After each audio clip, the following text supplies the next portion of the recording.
이러면 저가 알아보겠나?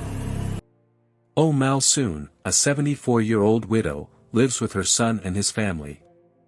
Foul-mouthed, stubborn, controlling and shameless, she has a difficult relationship with her depressed daughter-in-law Aija, but is very proud of her son Hyun-chul, who became a university professor of gerontology, and whom she raised by herself against all odds.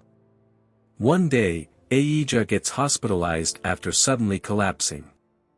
Her doctors strongly advise her to live apart from Malsoon.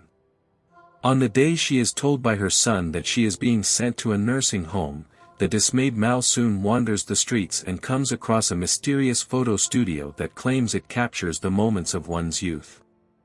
She takes what she believes will be her last self-portrait for her not-so-far-off funeral, but when she comes out of the studio, Malsoon is dumbfounded by her own reflection in the mirror. She's now a fresh, young 20-year-old woman.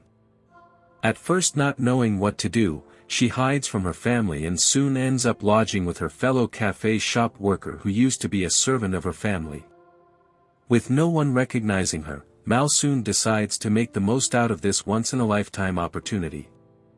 She renames herself Oh Do-ri after her all-time favorite actress Audrey Hepburn, gets a haircut similar to Hepburn's in Roman Holiday, and takes advantage of her youth. As the suspicious girl of the Korean title, all anyone sees is that Do-ri speaks with a regional accent and walks like an old lady, and that she acts very strangely and motherly for her age. After wowing a group of pensioners with a stirring karaoke tune one day, she attracts the notice of her unknowing grandson Ji-ha, a fourth year in university, and Han Sung-woo, a TV music producer. Ji-ha invites her to join his heavy metal band, and after she convinces them to switch to more audience-pleasing melodies. She gets caught romantically between two men, Mr. Park, her now ex-cafe worker friend who had always secretly loved Malsoon, and Sung-woo, who's doing his best to track her down again. Mar.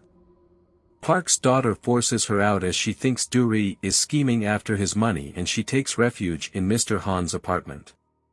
Meanwhile, the band becomes successful with her as vocalist and Sung-woo decides to take them under his wing. Do-ri is thrilled to be pursuing a career in music, something she had to give up when she was young. They are booked for an extravaganza at the studio and Ji-ha is late due to a traffic jam. He decides to leave the taxi and bike but is hit by a lorry on the way there. He is in a critical condition at the hospital but Do-ri decides to go on stage so as to tell him that his song was a success afterwards. As she arrives at the hospital it is found that only she has the correct blood type for a transfusion. She does the transfusion knowing that it would return her back to her aged condition. Ji-ha's band takes off with the sister as the lead singer and Do-ri as a fan. Mr. Park finds the same photo studio and becomes young.